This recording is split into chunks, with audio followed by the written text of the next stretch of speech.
The grand chamber of the Galactic Council was a sight that usually filled visitors with awe. The massive dome stretched hundreds of meters above the polished floor. 12 platforms floated in a circle, each holding representatives from the elder species that ruled the galaxy. At the center stood a smaller platform where those who came to petition the council waited. Ambassador stood on that center platform with his hands clasped behind his back. His gray suit was neat and simple. Next to him, Ambassador Hayes held a data pad and watched the council members with careful eyes. Neither human showed any sign of nervousness, though they both knew what was coming. Council Director spread his wings slightly as he looked down at the humans. His species resembled large birds with bright blue feathers and sharp golden eyes. He had led the council for 30 years and was used to getting exactly what he wanted. "Humans of Earth," said, his voice echoing through the chamber. "The Galactic Council has reviewed your application for membership.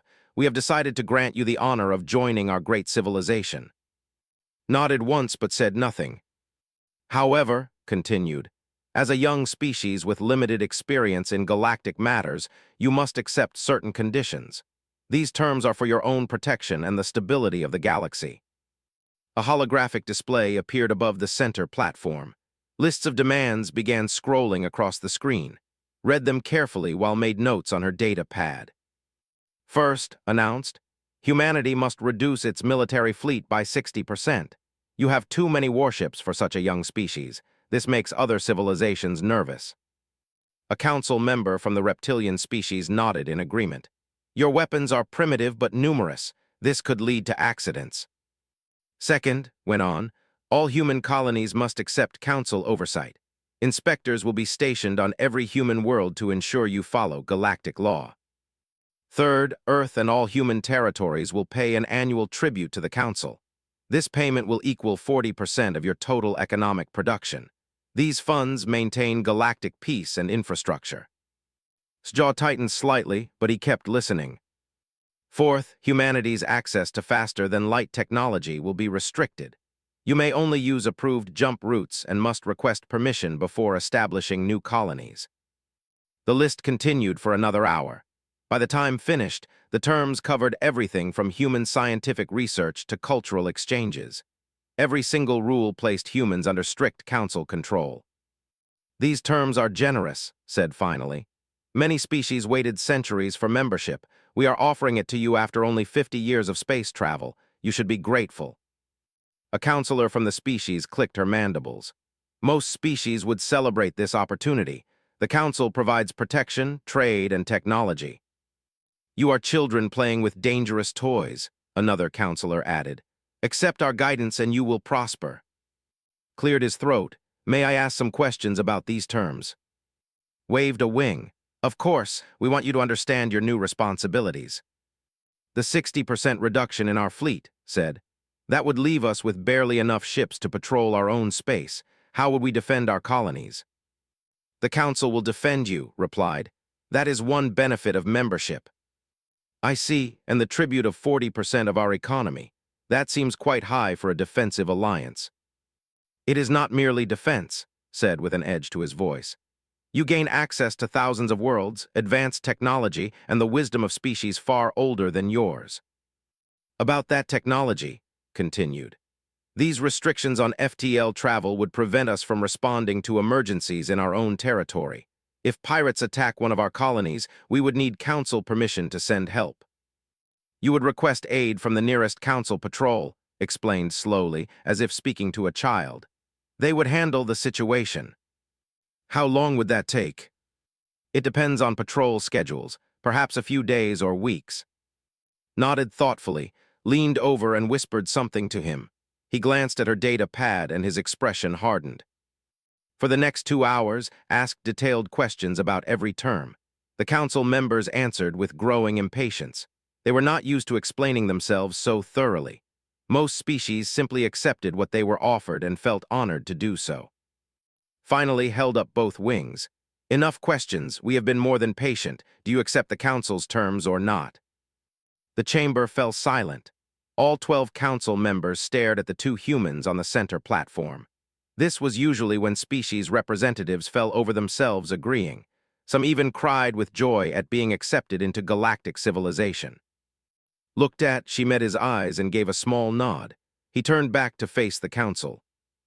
Director, honored council members, said clearly, I thank you for your time and for explaining these terms so thoroughly. Good, said, then you accept. No. The single word seemed to echo in the vast chamber. Several council members leaned forward as if they had not heard correctly. What did you say? Asked. I said no, humanity does not accept these terms. Began gathering his papers, closed her data pad and picked up her bag. You cannot refuse, sputtered. This is the greatest honor your species could receive. With respect, Director, this is not an honor, replied calmly. These are demands, not negotiations. You have presented humanity with an ultimatum designed to turn us into subjects rather than partners. You are being foolish, one of the other counselors shouted. Without the council, you will be alone in a dangerous galaxy. We have survived this long, said quietly. We will continue to do so. Stepped toward the exit platform.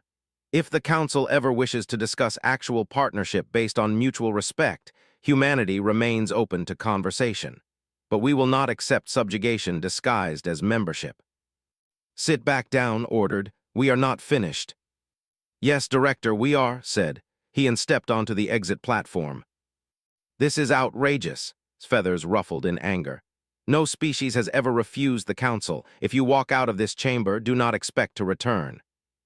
Looked back one last time. Then I suppose we will not return. Good day, Director. The platform descended, carrying both humans out of the chamber. The massive doors closed behind them with a deep boom that sounded like thunder. For a long moment the council sat in stunned silence. Then everyone began talking at once. Voices rose in anger, confusion, and disbelief. In 3,000 years of galactic history, no species had ever simply walked away. Slammed his wing on the control panel. Silence! When the chamber quieted, he spoke through clenched beak. They will be back. Give them a day or two to realize their mistake. Humans are impulsive and emotional. Once they calm down, they will see reason. But deep down, as he watched the doors where the humans had exited, felt something he had not experienced in decades. He felt the first cold touch of doubt. 2 days passed, then 3, then a week. The council waited for the humans to come back and apologize. They did not come. Instead, something else started happening. Human ships began leaving council space. Trade vessels that had been carrying goods to a dozen different worlds turned around and headed home. Scientific stations in neutral zones were quietly abandoned. Human diplomats serving on various council worlds packed their belongings and departed without explanation. Council Director sat in his private office watching reports stream across multiple displays. His feathers were ruffled, and his eyes were wide with disbelief. This makes no sense, he muttered. Where are they going? Strategic Advisor Aura stood nearby. Her body was perfectly still, but her antennae twitched nervously. Director, I believe we may have miscalculated. Miscalculated? Spun to face her. They are a young species barely out of their own star system. What is there to calculate? That is precisely the problem, Director. We based our understanding on limited intelligence reports. I have been reviewing our data on humanity, and I found significant gaps. Aura activated a holographic display. Star maps appeared showing human territory and activities. We knew humans had approximately 300 military vessels, she explained. However, those were only the ships that entered Council space. According to independent sources, humanity's actual fleet numbers over 800 ships. Beak opened slightly. 800, how did we miss this? Humans were very careful about what they showed us. They sent older vessels to Council space while keeping their advanced fleet in their own territory. We assumed we were seeing everything. We were not. Military commander entered the office. His reptilian features showed frustration. Director, we have another problem. Human colonies are being evacuated. Evacuated? Asked. Why? Unknown, but large transport ships are moving human populations from independent systems back to Earth-controlled space. In some cases, entire stations are being disassembled and taken away. Aura pulled up more data. There is something else. Over the past 10 years, humanity has been establishing trade agreements with dozens of independent worlds. These are systems that are not council members. The agreements were quiet and individual, nothing that required council notification. So they have been preparing for this, said slowly. The realization hit him like cold water. They knew we would offer restrictive terms, they planned to refuse us. It appears so, Aura agreed. Earth's economy is almost completely self-sufficient. They import very little from council space. Their colonies produce most of what they need. The trade they conducted with us was convenient but not necessary. Felt his confidence cracking. What about their technology? Without council support, they cannot advance. Director, Aura said carefully, humans have been advancing on their own for 50 years. Their development speed is unusual. Most species take centuries to reach their level. Humans did it in decades. A communication alert interrupted them, activated his wrist device and listened to a rapid report. His expression darkened. What now? Demanded. One of our patrol groups tried to stop a human freighter in the system. They demanded the ship return to council space and comply with trade regulations. Good, and the freighter refused. When our ships moved to force compliance, the freighter displayed weapons we did not know it had. Our patrol backed off rather than engage. A civilian freighter had military-grade weapons, was packing now. What kind of species arms their trade ships? A species that expects trouble, Aura said quietly, or a species that does not trust us. Captain Danny Wright sat in the command chair of his freighter, the Wanderer. He was a broad-shouldered man with gray in his beard and laugh lines around his eyes.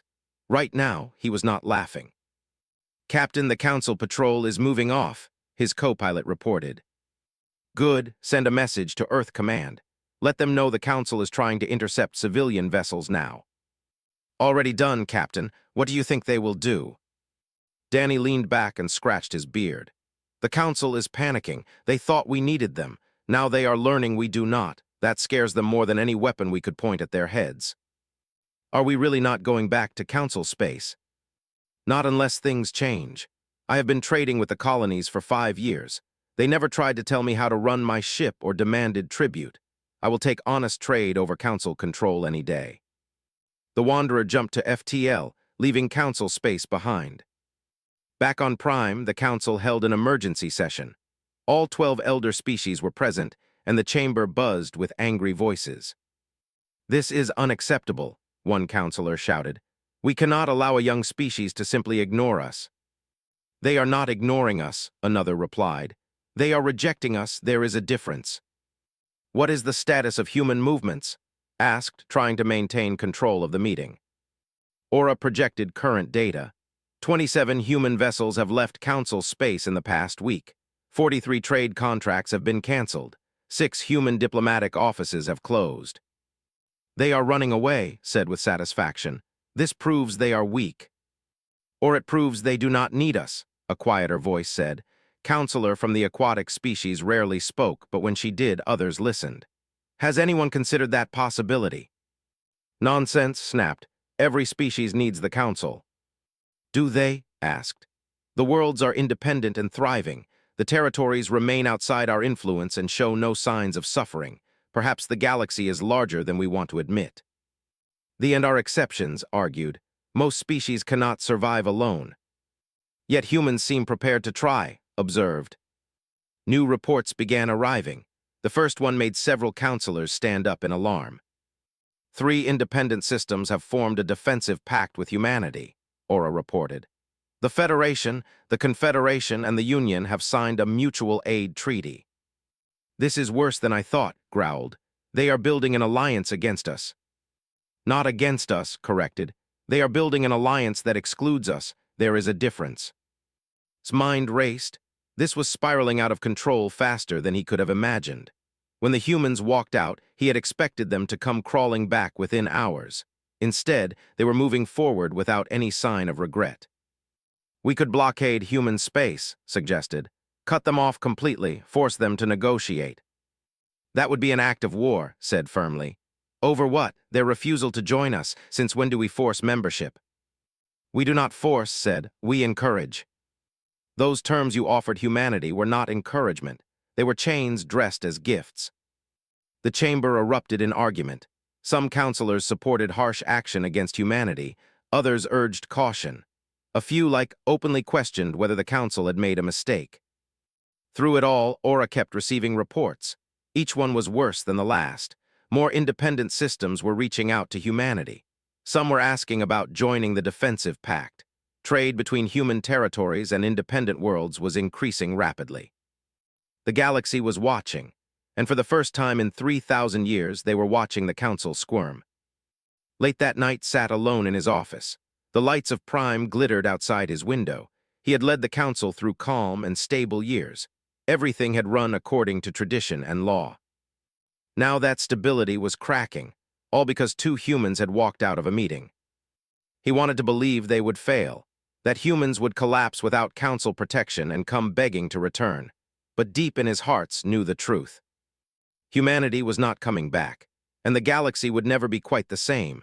3 weeks after the walkout, Ambassador Hayes stood in a conference room on the independent world of Prime. Across the table sat 5 leaders. Their fur ranged from deep brown to silver gray, and their large eyes watched her carefully. "Ambassador Hayes," the eldest said, "your people have caused quite a disturbance in galactic politics." Smiled slightly. "We simply refuse to accept bad terms. Is that so disturbing?" "For the council, yes. They are not used to hearing the word no." Another leader leaned forward. "We understand your position better than you might think. 200 years ago, the council offered us similar terms. We also refused." "I did not know that," said, though she had suspected as much. "The council does not like to talk about their failures. They told the galaxy that we were too primitive for membership. The truth is we saw their offer for what it was, conquest disguised as cooperation." "How did they react when you refused?" The eldest made a sound like a dry laugh. "They were shocked. Then they were angry. They placed trade restrictions on us and tried to isolate our worlds. But we survived. We built our own alliances and our own economy. Eventually, the council stopped bothering us." "Do you think they will do the same with humanity?" "Perhaps, but humanity is different. You are stronger than we were. You have more ships, more resources, more influence. The council cannot simply ignore you and hope you fade away." The leaders exchanged glances. Finally, the eldest spoke again. "Ambassador Hayes, the Confederation wishes to strengthen our ties with humanity. We propose a formal alliance that goes beyond our current defensive pact." Felt a surge of hope. "What kind of alliance?"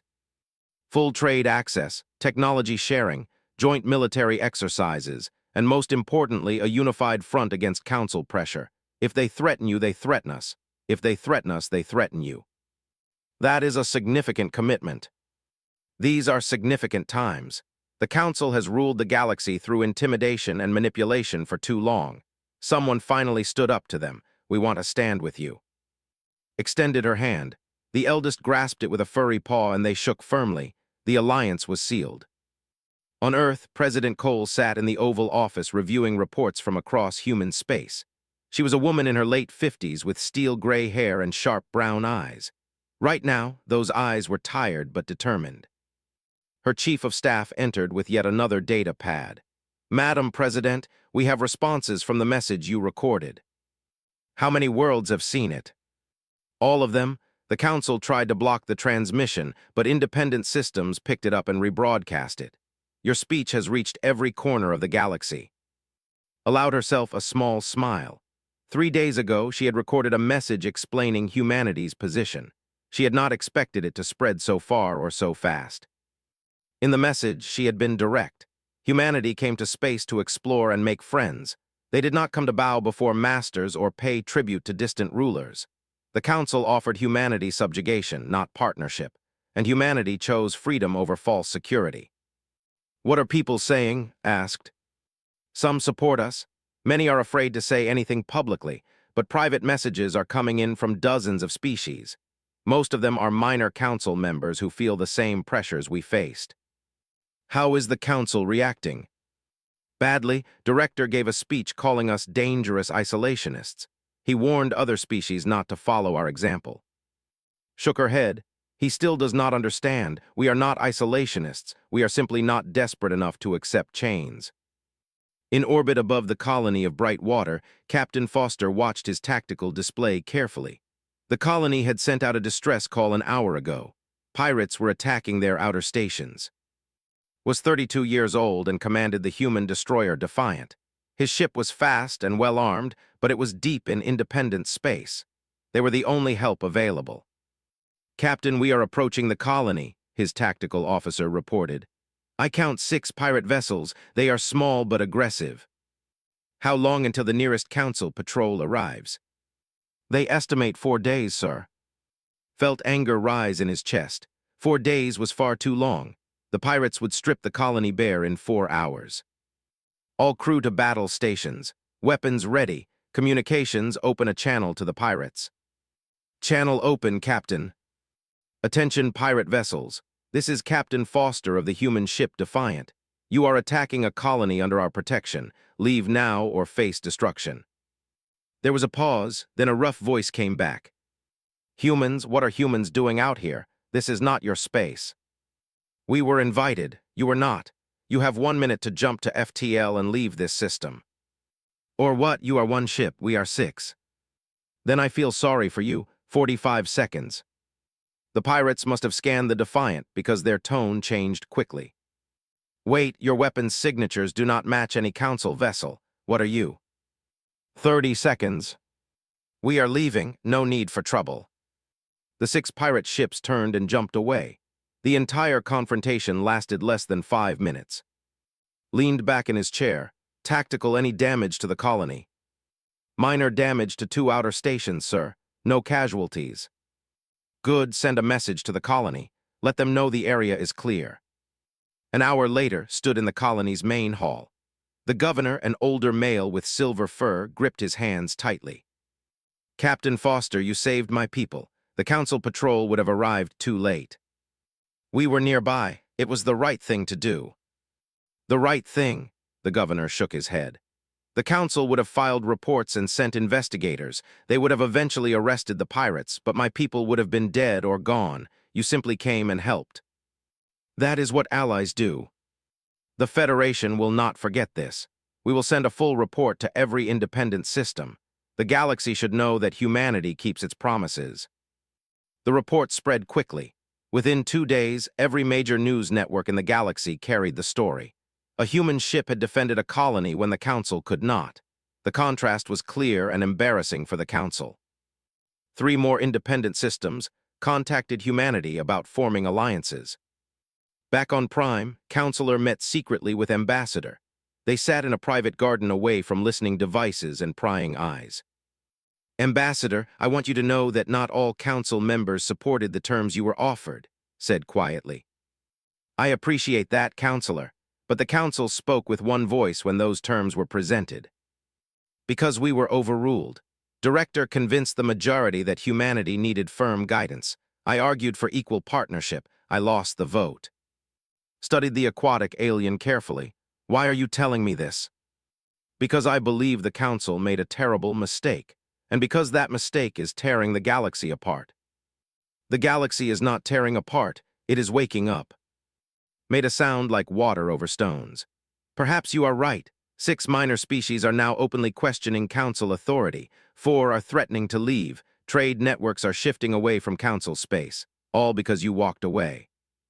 "We did not want this chaos," said. "We wanted fair treatment." "I know, and I am sorry we could not provide it. But Ambassador, there are those of us who want to fix this. Would humanity consider returning to the negotiating table if the terms were different?"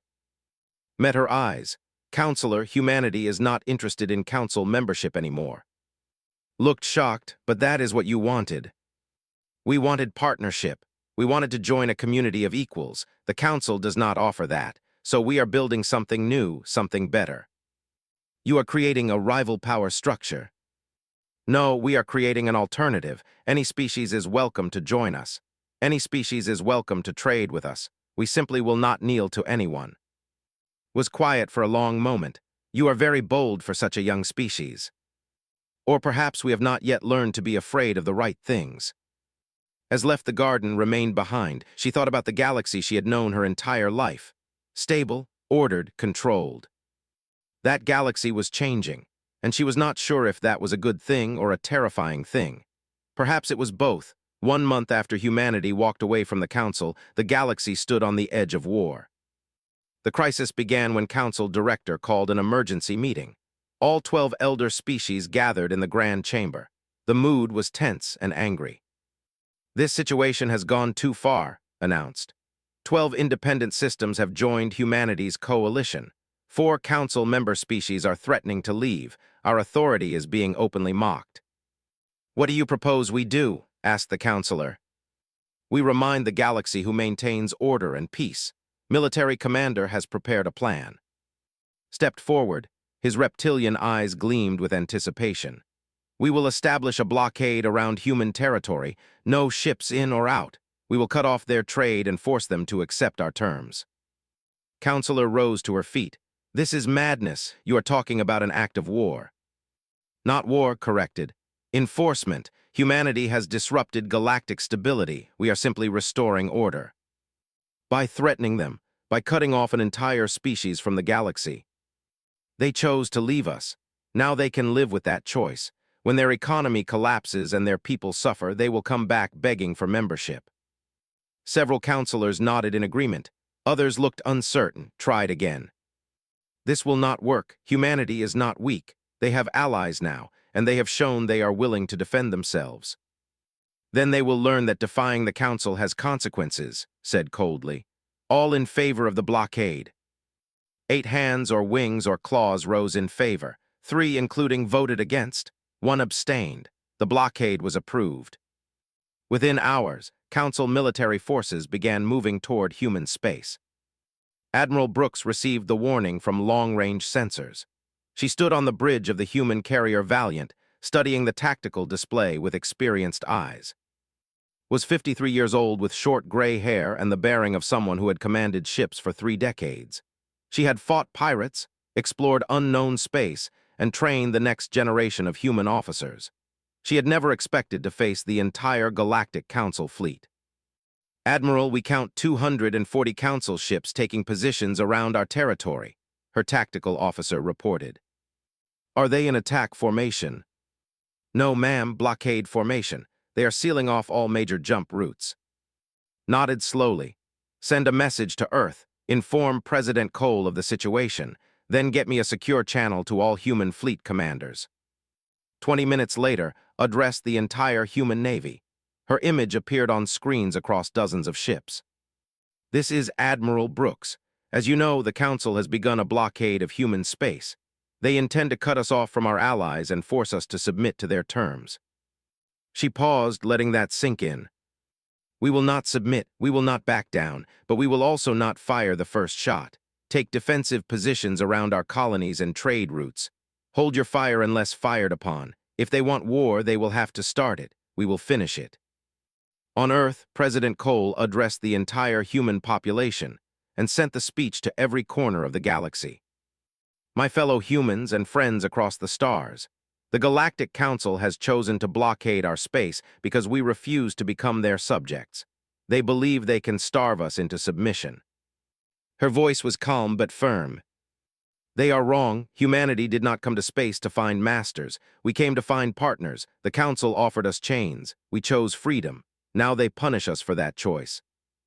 But we are not alone. The Federation stands with us. The Confederation stands with us. The Union stands with us, and many others watch and wait to see what happens next. I say to the Council, remove your blockade. Return to the negotiating table as equals, not as rulers, or face the consequences of your actions. And I say to the galaxy, no species should kneel before another. No civilization should pay tribute for the right to exist. We all deserve to be free." The speech was broadcast everywhere. On Council worlds, people watched in secret. On independent worlds, they watched openly. Some agreed, some disagreed, but everyone was talking about it.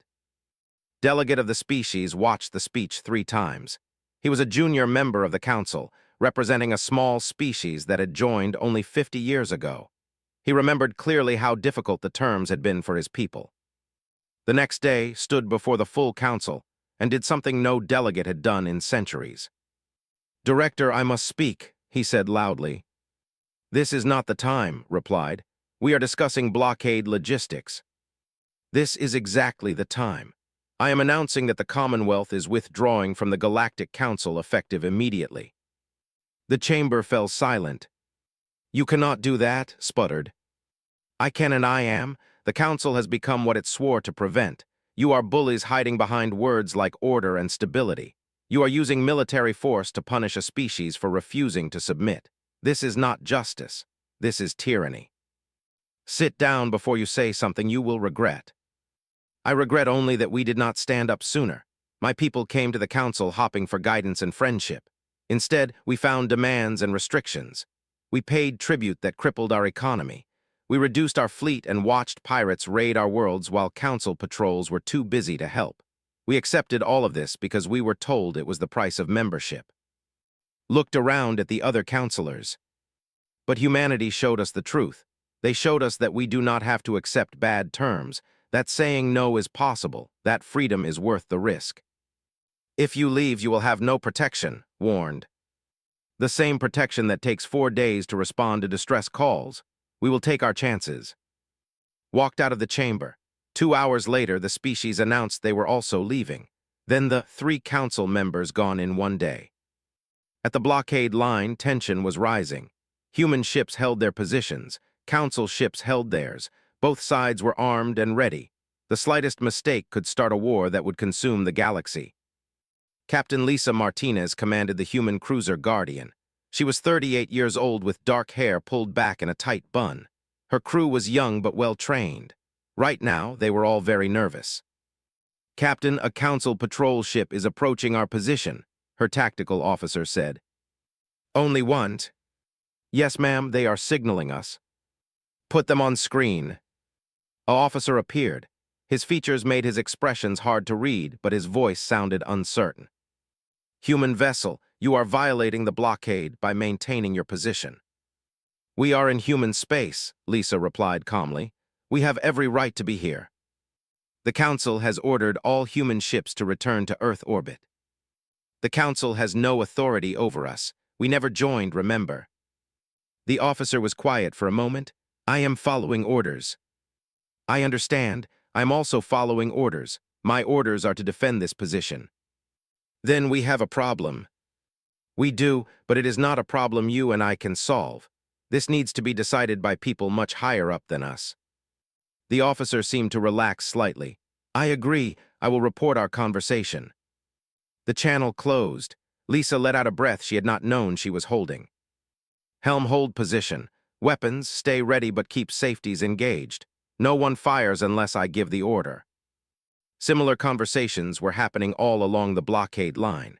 Individual ships from both sides recognizing that neither wanted this fight, but neither could back down without orders.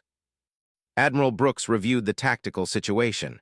Her fleet was outnumbered but not. Intelligence reports showed that human ships had better weapons than the Council expected, but numbers still mattered in war. She opened a secure channel to On Earth. Ambassador, what is the diplomatic situation? Fluid replied.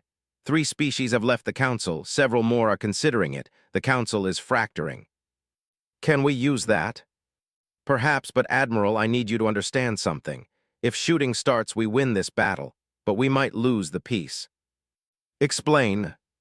Right now, we are the victims. The Council is the aggressor. That is why species are leaving them and joining us. But if we fire first, that changes. We become the violent upstarts who attack the established order. Understood immediately, so we wait for them to make the first move. Or we wait for them to back down. Their fleet commanders do not want this fight either. This is all trying to save face. I hope you are right, Ambassador, because if you are wrong, a lot of people are going to die out here. The blockade continued for 72 hours. 3 days of ships facing each other with weapons ready. 3 days of messages flying between Earth and Prime. 3 days of the galaxy holding its breath. And then something unexpected happened. Military commander went to director's office with new intelligence reports. Director, we have a problem. What now? Our fleet analysis was wrong. Human ships are armed with weapons technology we did not know they had. Their vessels are individually more powerful than ours. But we outnumber them. Yes, but not by enough. Our combat simulations show we would win a battle. but casualties would be extreme. We could lose 40% of our fleet. Felt cold, 40%. At minimum, and that is assuming their allies do not join the fight. If the forces engage alongside humans, the battle becomes much more uncertain. For the first time in his life, Council Director realized he had made a terrible mistake, and he had no idea how to fix it. 6 weeks after humanity walked away from the Galactic Council, everything changed. The blockade had lasted 4 days. 4 days of tension. 4 days of ships facing each other across empty space. 4 days of the galaxy watching and wondering if war would start. Then Counselor did something unprecedented. She called for a vote of no confidence against Director. The motion required 2/3 support to pass. Spent 3 days speaking privately with every council member. She showed them casualty projections from the blockade. She showed them economic reports of trade flowing away from council space. She showed them messages from minor species talking about leaving. Most importantly, she asked them one simple question: was maintaining control worth destroying everything? When the vote came, 9 council members voted against. 2 voted to keep him. 1 abstained. After 30 years of leadership, was removed from power. That same day, the blockade was lifted. Council ships to their normal patrol routes. The crisis was over. 3 days later, Ambassador received a message from Prime. It was an invitation to meet with the new council leadership. No demands, no conditions, just a request to talk. Sat in his office on Earth looking at the message. President Cole stood nearby. "What do you think?" she asked. "I think they finally understand," replied. "They cannot force us to join, so now they want to see if we can find another way forward." "Are you interested?" Was quiet for a moment. "I am interested in building something better. If they are too, then yes. If this is just another attempt to control us, then no." "Then you know what you need to do." 2 weeks later, stood once again in the Grand Chamber, but this time was different. He was not standing on the low center platform. He stood on an equal platform next to the council members, and he was not alone. Representatives from the Federation, the Confederation, the Union, and 6 other independent systems stood with him. The humans had made it clear. They would only discuss the future as equals, alongside their allies. Counselor now led the council. She looked tired but determined. "Ambassador, thank you for returning," she said. "I want to begin by apologizing. The council treated humanity unfairly. We offered you subjugation disguised as membership. That was wrong." Inclined his head. "I appreciate the apology, Counselor. I also want to say that the Council has been reviewing its practices. Many species have suffered under terms similar to what we offered you. We want to change that." "Words are easy, Counselor. What actions are you prepared to take?" Gestured to the other Council members. "We are proposing a complete restructuring, not just of membership terms, but of the Council itself." A holographic display appeared showing a new organizational structure. Under the old system, the 12 elder species ruled and all others followed. That created the inequality you objected to. We propose something different, a true federation where every member species has equal representation and voting power. Studied the display carefully. Equal votes regardless of size or age. Yes, a species with 3 colonies would have the same voice as one with 300. Military contributions would be voluntary, not mandatory. Economic policies would be negotiated fairly, not imposed. And most importantly, membership would be a choice made freely, not accepted under pressure. "This is a radical change," observed. "It is necessary. The galaxy is changing whether we want it to or not. We can either change with it or be left behind." Another council member spoke up. "Ambassador, we understand if humanity is not interested in joining even under these new terms. You have built your own alliance. You have your own strength. But we hope you will at least consider being part of this new federation." Looked at the representatives from the independent systems. They had discussed this possibility before coming. Finally, he spoke. "Counselor, humanity did not refuse council membership because we wanted to be isolated. We refused because the terms were unjust. If you are truly committed to building a federation of equals, then we are interested." But, he continued, "we have conditions." "Name them," said. "First, this restructuring must be written into formal law, not just policy. It must be permanent and enforced." Agreed. Second, all species currently in the Council must have their terms renegotiated under the new system. Those who were forced to pay excessive tribute or reduce their fleets deserve the same fair treatment. That will be expensive and time-consuming, another counselor said. Yes, agreed, but it is just. If you truly want equality, it must apply to everyone, not just new members. Nodded, agreed, what else? Third, the independent systems that allied with humanity must be welcomed as full members immediately. They stood with us when standing with us was dangerous. We will not join without them. Looked at his allies. They stood, clearly moved by his words. That is also agreed, said. Anything else? Yes, the new Federation needs a new name. The Galactic Council represents the old way. If we are building something new, it should have a name that reflects that. There was discussion among the Council members. Finally, smiled slightly. We had already considered that. We are proposing the name Galactic Federation of Free Worlds. Does that meet with your approval? Felt something loosen in his chest. Yes, that does. President Cole arrived on Prime 2 weeks later for the signing ceremony. She stood alongside leaders from 47 different species. Some had been council members, some had been independent. Some, like humanity, had refused to join the old system. Now they were all joining something new. The ceremony took place in the same grand chamber where had walked away 6 weeks earlier. But the chamber had been redesigned. Instead of 12 high platforms surrounding a low center one, there were now dozens of platforms, all at the same height. Every species stood as equals. Cole stepped up to sign the Treaty of New Horizons. The document established the new federation and guaranteed equal rights for all member species. She signed her name carefully, then stepped back. One by one, other leaders signed. The process took 2 hours. When the last signature was added, spoke. Today we begin a new chapter in galactic history.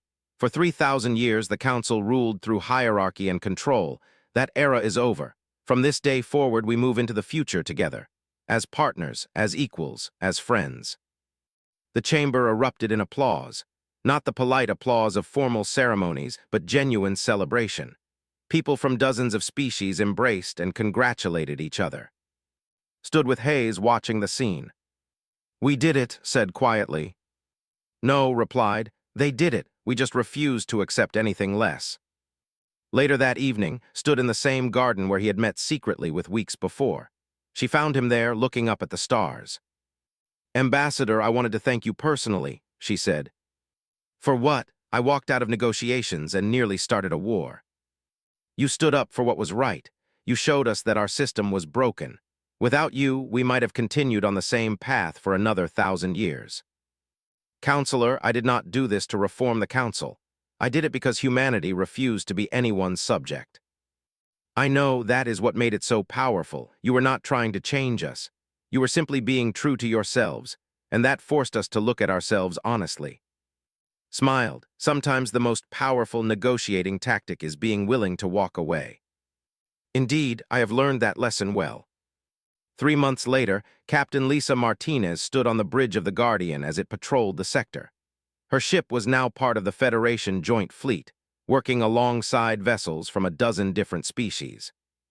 Captain, we are receiving a distress call from a mining station, her communications officer reported. How far away? 2 hours at maximum speed. Are any other ships closer? A patrol ship is 3 hours away. A cruiser is 4 hours away. Lisa made her decision quickly. Set course for the mining station, maximum speed. Send a message to the ship and let them know we are responding. 2 hours later, the Guardian arrived to find the mining station under attack from the same pirate group that had threatened the colony months earlier. This time, there were 10 pirate ships. Lisa did not hesitate. All weapons engage the pirates. Communications offer them one chance to surrender. The pirates, recognizing the human ship that had driven them off before, immediately jumped to FTL and fled. The patrol ship arrived an hour later. Its commander contacted Lisa.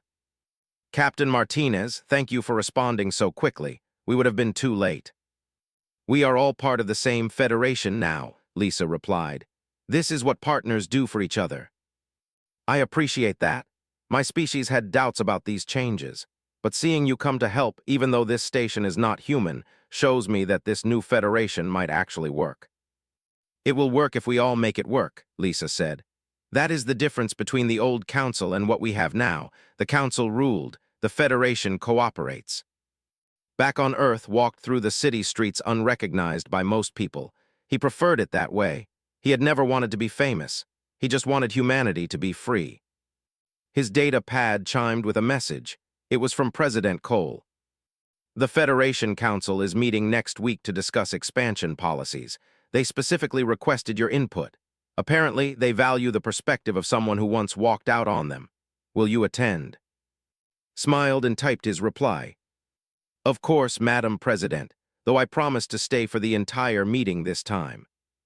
That evening stood on his apartment balcony looking up at the stars. Somewhere up there, ships from dozens of species traveled together, trading, exploring, protecting each other. The galaxy had changed, not because of grand battles or sweeping revolutions, but because one species had been willing to say no to injustice, because they had been willing to walk away from a bad deal and build something better. Thought about that moment in the Grand Chamber when he had stood up and said humanity would not accept the Council's terms. He remembered the shock on his face, the gasps from other counselors, the heavy feeling in his chest as he walked toward the exit. He had not known what would happen next. He had not known if humanity would survive alone. He had not known if other species would stand with them or if the Council would destroy them for defiance. But he had known one thing with absolute certainty. Some things are worth the risk. Freedom is one of them, dignity is another, and the right to stand as equals rather than kneel as subjects is worth any price. The galaxy had learned that lesson, and it would not forget. Somewhere in deep space, a small human freighter jumped to FTL, carrying trade goods to a colony. Its captain was Danny Wright, the same man who had faced down Council patrol ships weeks earlier. He sat in his chair, sipping coffee and humming an old Earth song. His co-pilot looked over at him. Captain, do you ever think about how different things are now? Danny smiled. Every day, we used to sneak around Council regulations and hope we did not get caught. Now we travel freely as partners in a real federation. It is a good change. Do you think it will last? I do, because it is built on the right foundation, not fear or control, but respect and cooperation that is worth protecting. The Wanderer flew on through the stars, one small ship in a galaxy that was learning to be free. And back on Prime, in the Grand Chamber of the Federation of Free Worlds, representatives from 53 species worked together to build a better future. The platforms stood equal. The voices carried equal weight, and at the center of it all was a simple truth that humanity had taught them. Sometimes the most powerful thing you can do is walk away from something wrong and build something right.